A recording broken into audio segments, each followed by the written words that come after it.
Hi everyone, स्वागत है आप सभी का आज के इस वेरी इंपॉर्टेंट सेशन में। तो हम सब प्रिपेयर कर रहे हैं हमारे चैनल पर रीट एग्जामिनेशन की, और मैं आप लोगों के साथ में साइंस सब्जेक्ट को डिस्कस कर रही हूँ।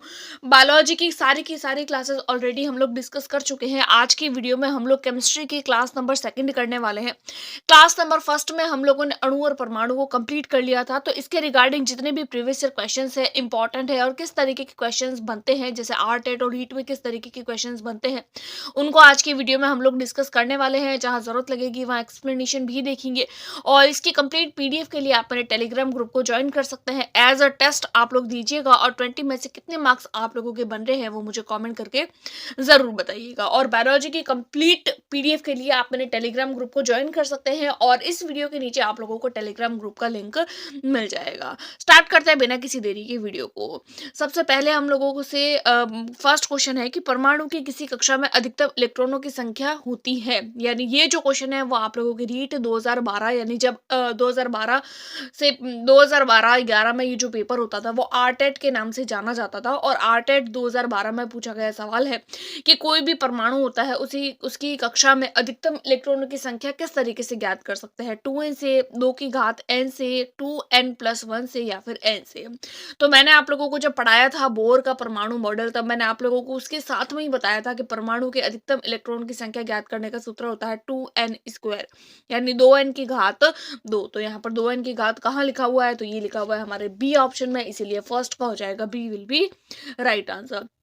सेकेंड क्वेश्चन है हमारे पास में, किसी भी तत्व का परमाणु क्रमांक और द्रव्यमान संख्या क्रमशः 98 है और 251 है। इसमें इलेक्ट्रॉन, प्रोटॉन और न्यूट्रॉन की संख्या हम लोगों को ज्ञात करनी है। किसी भी तत्व का परमाणु क्रमांक, भाई परमाणु क्रमांक जो होता है वो ये होता है, इन्होंने बोला है परमाणु क्रमांक जो है वो कितना है, 98 है। तो परमाणु क्रमांक ही हमारा इलेक्ट्रॉन होता है और परमाणु क्रमांक ही हमारा प्रोटॉन होता है। तो परमाणु तो इलेक्ट्रॉन भी क्या हो गया, 98 हो गया, और प्रोटॉन भी कितना हो गया, 98 हो गया। तो यहाँ पर 98, 98, 98, 98 एक एक है। सेकेंड नंबर पर 98 यहाँ नहीं है ना। तो दो चीज है, यानी इलेक्ट्रॉन और प्रोटॉन दोनों 98, 90 ये नहीं होगा, 98 और 98। उसके बाद में न्यूट्रॉन की संख्या किस तरीके से ज्ञात करते हैं, तो मैंने आप लोगों को बताया था। यहाँ पर आप लोगों के हो जाएगा 98 और यहाँ पर हो जाएगा 251। अब न्यूट्रॉन की संख्या ज्ञात करने के लिए क्या करते हैं, 251 में से 98 को निकाल देते हैं। तो जब 251 में से हम लोग 98 को निकालेंगे, 200 जैसे 251 में से जब आप लोग 98 को निकालते हैं तो आप लोगों के पास में 153 जो है वो आता है। और इस तरीके से आप लोगों के इलेक्ट्रॉन की संख्या 98, प्रोटॉन की संख्या भी 98 और न्यूट्रॉन की संख्या जो है वो 153 आ जाती है। तो इस तरीके से सेकंड नंबर क्वेश्चन का आप लोगों की ए राइट आंसर हो जाएगा। और ये सवाल भी आप लोगों के आरटेट 2012 में पूछा गया सवाल है। थर्ड नंबर क्वेश्चन है कि नाभिक का परमाणु क्रमांक किसके बराबर होता है। नाभिक का परमाणु क्रमांक, नाभिक जो है वो उसका परमाणु क्रमांक किसके बराबर होता है, ये जो सवाल है ये भी सवाल आप लोगों के आरटेट 2011 में पूछा गया सवाल है। तो मैंने आप लोगों को अभी थोड़ी देर पहले ही बताया है यहाँ पर कि जो परमाणु क्रमांक होता है वो किसके बराबर होता है, तो वो प्रोटॉन और इलेक्ट्रॉन के बराबर होता है। तो नाभिक का परमाणु क्रमांक किसके बराबर होगा, न्यूट्रॉन की संख्या इलेक्ट्रॉन की संख्या के बराबर नहीं। न्यूट्रॉन की संख्या प्लस प्रोटॉन की संख्या के बराबर होगा नहीं। अभी मैंने बताया कि जो नाभिक का जो क्या पूछा है यहाँ पर क्वेश्चन, आप लोग देखेंगे एक बार वापस से, परमाणु क्रमांक किसके बराबर होता है, तो परमाणु क्रमांक और प्रोटॉन की संख्या और इलेक्ट्रॉन की संख्या ये तीनों बराबर होती है। इसीलिए इस क्वेश्चन का आंसर हो जाएगा सी विल बी राइट आंसर। चौथा नंबर सवाल है, परमाणु एक निरावेशित कण होता है। भाई परमाणु एक निरावेशित कण क्यों होता है, क्योंकि इसमें न्यूट्रॉन की संख्या अधिक होती है, इसीलिए। क्योंकि इसमें प्रोटॉन की संख्या इलेक्ट्रॉन की संख्या से अधिक होती है। भाई प्रोटॉन की संख्या अगर इलेक्ट्रॉन की संख्या से अधिक है तो यहाँ पर जो परमाणु है वो पॉजिटिव होना चाहिए, लेकिन यहाँ तो निरावेशित है। इलेक्ट्रॉन की संख्या प्रोटॉन की संख्या से अधिक होती है। भाई इलेक्ट्रॉन जो होता है वो नेगेटिव होता है, अगर इलेक्ट्रॉन की संख्या ज्यादा होगी तो ये नेगेटिव हो जाना चाहिए। न्यूट्रॉन की संख्या अधिक होती है, न्यूट्रॉन तो खुद ही न्यूट्रल होता है। न्यूट्रॉन की संख्या ये कोई रीजन नहीं है इसका। इसमें परमाणु जो होता है वो निरावेशित कण इसीलिए होता है क्योंकि इसमें इलेक्ट्रॉन की संख्या ई और प्रोटॉन की संख्या पी, ये दोनों क्या होती है, आपस में बराबर होती है। अभी हम लोगों ने देखा, जैसे इस वाले क्वेश्चन के अंदर भी हम लोगों ने देखा था कि प्रोटॉन की संख्या और इलेक्ट्रॉन की संख्या और परमाणु क्रमांक ये तीनों क्या होते हैं, सेम होते हैं। तो यहाँ पर हमारा हो जाएगा फोर्थ नंबर का 4 विल बी राइट आंसर, क्योंकि इसमें इलेक्ट्रॉन की संख्या और प्रोटॉन की संख्या क्या होती है, बराबर होती है। आगे देख लेते हैं, परमाणु क्रमांक भिन्न भिन्न और द्रव्यमान संख्या समान वो पदार्थ क्या कहलाते हैं। तो परमाणु क्रमांक समान होते हैं और परमाणु क्रमांक अलग अलग और द्रव्यमान संख्या समान, तो ये पदार्थ क्या कहलाते हैं, सब स्थानिक सम, भारिक सम, इलेक्ट्रॉनिक सम, न्यूट्रॉनिक। तो मैंने आप लोगों को बताया था परमाणु क्रमांक अलग अलग हो और परमाणु द्रव्यमान जो है वो द्रव्यमान संख्या समान होती है तो वो कहलाते हैं सम भारिक कहलाते हैं। तो यहाँ पर फिफ्थ का हो जाएगा B will be right answer. और सम स्थानिक वो होते हैं जिसके परमाणु क्रमांक समान और द्रव्यमान संख्या अलग अलग होती है। सिक्स्थ नंबर क्वेश्चन हम लोग, जो बहुत इजी क्वेश्चन है कि परमाणु का प्लम पुडिंग मॉडल किसने दिया? डाल्टन ने, महर्षि कणाद ने, जे थॉमसन ने और सर रदरफोर्ड ने। तो देखिए डाल्टन ने परमाणु क्रमांक नहीं दिया था, डाल्टन ने तो परमाणु के बारे में बताया था। महर्षि कणाद ने परमाणु की खोज करी थी और रदरफोर्ड ने नाभिक की खोज करी थी। तो परमाणु का जो प्लम पुडिंग मॉडल है वो किसके किसके द्वारा दिया गया था? तो वो दिया गया था जे थॉमसन के द्वारा। तो यहाँ सिक्स्थ नंबर क्वेश्चन का हो जाएगा हमारा C will be right answer. Seventh number question है परमाणु में वह स्थान जहां इलेक्ट्रॉन पाए जाने की संभावना सर्वाधिक होती है, अत्यधिक होती है, तो वो क्या कहलाते हैं? कक्ष कहलाते हैं, उपकक्ष, कक्ष, क्या कोई नहीं। तो जहां इलेक्ट्रॉन की पाए जाने की संभावना सर्वाधिक होती है तो वो कहलाते हैं आप लोगों के उपकक्ष। तो यहाँ पर सेवंथ का हो जाएगा B will be right answer. आगे देख लेते हैं हम लोग एट्थ नंबर क्वेश्चन, जो आप लोगों के राजस्थान के बहुत सारे एग्जाम्स में पूछे गए सवाल है। एक ही तत्व के सभी समस्थानिकों के तटस्थ परमाणुओं में समान संख्या में होते हैं, यानी कि समस्थानिकों में समान संख्या में क्या होते हैं? केवल इलेक्ट्रॉन होते हैं। समस्थानिक में क्या चीज सेम होती है? केवल इलेक्ट्रॉन सेम होते हैं, द्रव्यमान संख्या, या फिर केवल न्यूट्रॉन, या फिर इसमें से कोई नहीं। तो एक ही तत्व के सभी समस्थानिकों के, यानी सभी समस्थानिकों में क्या चीज सेम होगी भाई? न्यूट्रॉन। जैसे समस्थानिक का मतलब क्या पूछा है? जैसे यहाँ पर अगर हम लोग कोई भी तत्व ले लेते हैं, जैसे मान लीजिए हम लोग यहाँ पर इस वाले क्वेश्चन को क्या पूछा है वो आप लोग समझिएगा। जैसे यहाँ पर अगर हम लोग क्वेश्चन देखें तो यहाँ पर हम लोग देखेंगे परमाणु क्रमांक अगर समान है तो इलेक्ट्रॉन भी समान होगा, प्रोटॉन भी समान होगा, ठीक है। लेकिन कभी कभी ऐसा होता है कि न्यूट्रॉन की संख्या अलग अलग हो जाती है, परमाणु क्रमांक अलग अलग हो जाता है। लेकिन अगर सेम टू सेम परमाणु है तो उसके इलेक्ट्रॉन की संख्या हमेशा क्या रहती है? ये हमेशा समान ही रहती है। तो यहाँ पर एट्थ नंबर क्वेश्चन को हम लोग वापस देखेंगे। एक ही तत्व के, यानी तत्व सेम है भाई, तत्व अगर सेम है तो उसी तत्व के परमाणु में क्या समान होगा? तो उस तत्व के समस्थानिकों में इलेक्ट्रॉन की संख्या हमेशा समान रहेगी। और ये जो सवाल है वो पीएसआई 2022 में पूछा गया सवाल है कि एक ही तत्व के अगर सेम समस्थानिक है तो उसके परमाणुओं में समान संख्या में क्या होते हैं? तो वो इलेक्ट्रॉन समान होते हैं। तो एट्थ नंबर क्वेश्चन का C will be right answer. आगे देख लेते हैं हम लोग यूरेनियम। नमा नंबर सवाल है, यूरेनियम का कौन सा समस्थानिक नाभिकीय विखंडन अभिक्रिया के लिए प्रयोग किया जाता है? जब मैंने समस्थानिकों के उपयोग पढ़ाए थे तो उसमें मैंने आप लोगों को यूरेनियम के बारे में खास बताया था और अभी भी हम लोग इसका एक्सप्लेनेशन देखेंगे क्योंकि समस्थानिक और समभारिक में ऐसे क्वेश्चन बनते हैं। ये सवाल भी पीएसआई 2012 में 22 में पूछा गया सवाल है। तो यहाँ पर क्या पूछा है कि कौन सा समस्थानिक ऐसा है जो नाभिकीय विखंडन अभिक्रिया के लिए उपयोग में होता है? यूरेनियम 234, यूरेनियम 233, यूरेनियम 238 और यूरेनियम 235। तो यूरेनियम का कौन सा समस्थानिक है जो नाभिकीय विखंडन अभिक्रिया में भाग लेता है? तो वो होता है यूरेनियम 235। तो यहाँ पर हमारा नाइन्थ नंबर क्वेश्चन का हो जाएगा D will be right answer, जिसकी हम लोग एक्सप्लेनेशन देख रहे हैं कि समस्थानिक होते क्या है। तो ऐसे परमाणु जिसके परमाणु क्रमांक जो होते हैं, इलेक्ट्रॉन की संख्या प्रोटॉन की संख्या समान होती है, परमाणु क्रमांक इलेक्ट्रॉन की संख्या प्रोटॉन की संख्या क्या होती है? समान, और द्रव्यमान संख्या अलग अलग होती है, जैसे प्रोटियम, ड्यूटेरियम और ट्रिटियम। यहाँ पर हम लोगों ने जैसा देखा यूरेनियम 235 समस्थानिक का उपयोग जो होता है वो परमाणु भट्टी में ईंधन के रूप में भी किया जाता है। तो ये चीज इंपॉर्टेंट है, याद रखिएगा। आगे सवाल देख लेते हैं 10 नंबर क्वेश्चन हम लोग कि इलेक्ट्रॉन की खोज निम्नलिखित में से किस वैज्ञानिक ने की? तो ये राजस्थान पुलिस कांस्टेबल 2020 में पूछा गया सवाल है।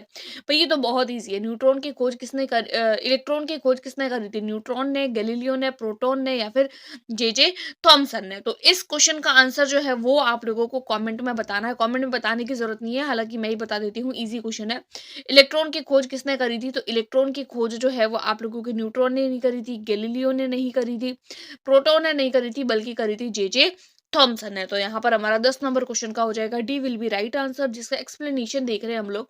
इलेक्ट्रॉन की खोज जे थॉमसन ने करी थी, प्रोटॉन की खोज गोल्ड स्टीन ने करी थी, न्यूट्रॉन की खोज जेम्स चैडविक ने करी थी और नाभिक की खोज रदरफोर्ड ने करी थी, और परमाणु की खोज करी थी डाल्टन ने। परमाणु की खोज का श्रेय डाल्टन को जाता है, लेकिन इसकी शुरुआत कणाद के द्वारा करी गई थी। तो इस तरीके से ये टोटल 5 से 6 नाम है परमाणु और अणु के रिगार्डिंग, वो आप लोग याद रखिएगा, बार बार एग्जाम में पूछे जाते हैं। आगे क्वेश्चन है, हम लोग देखते हैं, किसी तत्व की परमाणु संख्या किससे संदर्भित की जाती है? ये सवाल भी राजस्थान पुलिस कांस्टेबल में पूछा गया सवाल है। भाई परमाणु संख्या को हम लोग किससे प्रदर्शित करते हैं? प्रोटॉन की संख्या से, न्यूट्रॉन की संख्या से, प्रोटॉन और न्यूट्रॉन की संख्या से, या अणु में परमाणुओं की संख्या से? तो जब से मैंने क्लास स्टार्ट करी है तब से मैं आप लोगों को बार बार बता रही हूँ कि किसी तत्व में परमाणु की संख्या किसके बराबर होती है? एक तो इलेक्ट्रॉन की संख्या के और एक प्रोटॉन की संख्या से। तो यहाँ पर इलेक्ट्रॉन तो ऑप्शन में है नहीं, तो ये तो कट हो गया, तो दूसरा बचा प्रोटॉन की संख्या के। तो यहाँ पर परमाणु संख्या जो होती है वो प्रोटॉन की संख्या के बराबर हो जाएगा, तो 11 का हो जाएगा, A will be right answer. 12th number question हम लोग देख रहे हैं कि कैथोड किरण प्रयोग में परमाणु के किस मौलिक कण की खोज हुई थी? यानी कैथोड किरणों के द्वारा किसकी खोज हुई थी? ये जब मैंने क्लास ली थी तब मैंने नहीं कराया था, लेकिन नेक्स्ट नेक्स्ट क्लास में आप लोगों को ये वाला पॉइंट जो है वो मिल जाएगा, कैथोड किरण वाला। ये सवाल भी आप लोगों के जेल प्रहरी 2006 में पूछा गया सवाल है कि कैथोड किरणों के द्वारा किसकी खोज हुई थी? पॉजिट्रॉन की, इलेक्ट्रॉन की, प्रोटॉन की, या फिर न्यूट्रॉन की? तो कैथोड किरणों के द्वारा इलेक्ट्रॉन की खोज हुई थी। इलेक्ट्रॉन जो जिसके ऊपर नेगेटिव चार्ज होता है, जिसका एक्सप्लेनेशन देख रहे हैं कि कैथोड किरणें या इलेक्ट्रॉन ये कैथोड से एनोड की ओर चलते हैं, विद्युत क्षेत्र में ये एनोड की ओर मुड़ जाते हैं।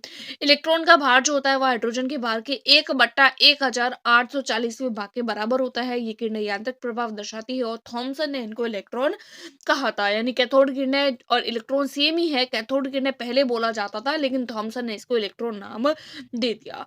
आगे देख लेते हैं हम लोग, नाभिक का आकार कितना होता है? ये सवाल भी पीएसआई 2018 में पूछा गया सवाल है कि नाभिक का आकार कितना होता है? 10 की घात 10 मीटर, 10 की घात 0 मीटर, 10 की घात 5 मीटर, या 10 की घात माइनस 15 मीटर। तो ये सवाल मैंने आप लोगों को वेरी वेरी इंपॉर्टेंट पहले भी बोला था और अभी भी बोल रही हूँ, और ये क्वेश्चन पूछा हुआ है प्रीवियस ईयर है कि नाभिक का आकार कितना होता है? तो नाभिक का आकार 10 की घात माइनस 15 मीटर होता है। तो 13 का हो जाएगा, D will be right answer. अगला क्वेश्चन देख रहे हैं हम लोग, 14 नंबर क्वेश्चन, प्रोटियम के परमाणु में न्यूट्रॉन की कितनी संख्या होती है? प्रोटियम प्रोटियम मैंने आप लोगों को बताया था कितना होता है। प्रोटियम का मतलब होता है, जैसे प्रोटियम हो गया, प्रोटियम इस तरीके से होता है। प्रोटियम यानी कि H1, प्रोटियम यानी P, यानी कि प्रोटियम का मतलब होता है, देखिए जैसे हम हाइड्रोजन परमाणु पढ़ते हैं तो प्रोटियम होता है 1 और 1, उसके बाद में ड्यूटेरियम होता है 1 और 2, फिर होता है ट्रिटियम होता है 1 और 3। तो क्या पूछा है? प्रोटियम के परमाणु में न्यूट्रॉन की संख्या। तो प्रोटियम तो ये हो गया H11, यहाँ पर प्रोटियम क्या हो जाता है? H11। न्यूट्रॉन की संख्या कैसे ज्ञात करते हैं? ऊपर वाली संख्या में से नीचे वाली संख्या को माइनस कर देते हैं, तो एक में से एक को निकालेंगे तो यहाँ पर हमारा हो जाएगा 0। तो प्रोटियम के परमाणु में न्यूट्रॉन की संख्या कितनी होती है? तो वो हो जाती है 0। तो यहाँ पर फर्स्ट ऑप्शन में 2 दिया हुआ है, लेकिन सेकंड ऑप्शन में 0 दिया गया है, इसीलिए हमारा सेकंड ऑप्शन राइट हो जाएगा। अगला क्वेश्चन देख रहे हैं हम लोग, 15 नंबर क्वेश्चन, निम्नलिखित में से कौन से समूह में उसके बाह्यतम कोश में क्रमशः 45 और इलेक्ट्रॉन होते हैं? 45 इलेक्ट्रॉन की बात यहाँ पर आप लोगों की ये 45 नहीं आएगा, यहाँ पर आप लोगों की यहाँ पर 45 नहीं होगा, 4, 5 और 6 होगा। यहाँ पर प्रिंटिंग मिस्टेक हुई है। निम्नलिखित तत्वों के कौन से समूह में सब उसके बाह्यतम कक्ष में 4, 5 और 6 इलेक्ट्रॉन होते हैं? तो देखिए यहाँ पर जैसे अगर हम यहाँ पर कार्बन की बात करें तो कार्बन में पहले कक्षक में 2 इलेक्ट्रॉन, दूसरे कक्षक में 4 इलेक्ट्रॉन। सिलिकॉन की बात करें तो सिलिकॉन में आप लोगों के 4 परमाणु होते हैं, लेकिन क्रमशः 5 की बात हो रही है तो सिलिकॉन वाला ऑप्शन ही होगा। यहाँ पर बोल रहे हैं बोरोन, बोल रहे हैं boron, hydrogen, helium, lithium, boron, यानी कि इसके बाह्यतम कोश में 2 इलेक्ट्रॉन होते हैं, तो ये भी नहीं होगा। ऑक्सीजन के बाह्यतम कोश में जो होते हैं वो 6 इलेक्ट्रॉन होते हैं, तो ये भी नहीं होगा। आगे आ जाता है आप लोगों की सिलिकॉन, नाइट्रोजन और सल्फर। तो देखिए जो सिलिकॉन होता है, सिलिकॉन का परमाणु क्रमांक होता है 14।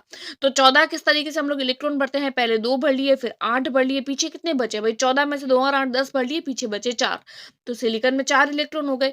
अगला आता है आप लोगों के नाइट्रोजन। नाइट्रोजन का परमाणु क्रमांक होता है आप लोगों के 7। तो पहले कक्षक में 2 इलेक्ट्रॉन और दूसरे कक्षक में 5, तो यहाँ पे 4 हो गया, यहाँ 5 हो गया। फिर आता है सल्फर। सल्फर का परमाणु क्रमांक होता है 16। तो पहले कक्षक में 2 इलेक्ट्रॉन, दूसरे कक्षक में 8 इलेक्ट्रॉन, हो गए 10 और पीछे बचे 6। तो क्रमशः 4, 5 और 6 इलेक्ट्रॉन किसमें भरे जा रहे हैं? तो वो भरे जा रहे हैं सिलिकॉन में, नाइट्रोजन में और सल्फर में। आगे ये आप लोग ध्यान रखिएगा, यहाँ पर 4, 5 और 6 होने वाला है, 4, 5 और 6 होने वाला है। आगे देख लेते हैं, छोटे से छोटे कण जो रासायनिक अभिक्रिया में भाग लेते हैं वो क्या कहलाता है? ये सवाल हेडमास्टर 2018 में पूछा गया सवाल है। छोटे से छोटा कण क्या कहलाता है? प्रोटॉन, न्यूट्रॉन, अणु या परमाणु? भई ये तो बहुत ईज़ी है, जो रासायनिक अभिक्रिया में भाग लेता है तो वो परमाणु कहलाता है। तो यहाँ पर हमारे 16 नंबर क्वेश्चन का हो जाएगा D will be right answer, जिसका एक्सप्लेनेशन देख रहे हैं हम लोग। परमाणु क्या होता है? परमाणु किसी तत्व का छोटे से छोटा कण होता है जो किसी रासायनिक अभिक्रिया में भाग लेता है लेकिन स्वतंत्र अवस्था में नहीं रह सकता। तो परमाणु के खोजकर्ता कणाद थे और इसको वैज्ञानिक आधार जो है वो जॉन डाल्टन के द्वारा दिया गया। आगे देख लेते हैं हम लोग 17 नंबर सवाल। परमाणु भट्टी में कौन सा ईंधन प्रयुक्त किया जाता है? ये सवाल पीएसआई 2002 और 2007 दोनों में पूछा गया सवाल है। परमाणु भट्टी में कौन सा ईंधन प्रयुक्त किया जाता है? परमाणु भट्टी में भारी जल, सोडियम, यूरेनियम या फिर थोरियम। तो परमाणु भट्टी में किसका उपयोग किया जाता है? कौन सा समस्थानिक है? तो वो हो जाता है यूरेनियम 235 का। तो यहाँ पर 17 का हो जाएगा सी, जिसका एक्सप्लेनेशन हम लोग देख रहे हैं। यूरेनियम 235 समस्थानिक का उपयोग परमाणु भट्टी में ईंधन के रूप में किया जाता है। ड्यूटेरियम से भारी जल D2O बनता है, यानी ड्यूटेरियम जो होता है उससे भारी जल, भारी जल का सूत्र क्या होता है? D2O बनता है, जिसका उपयोग परमाणु भट्टी में शीतलक के रूप में करते हैं। कोबाल्ट 60 का उपयोग कैंसर के उपचार में करते हैं।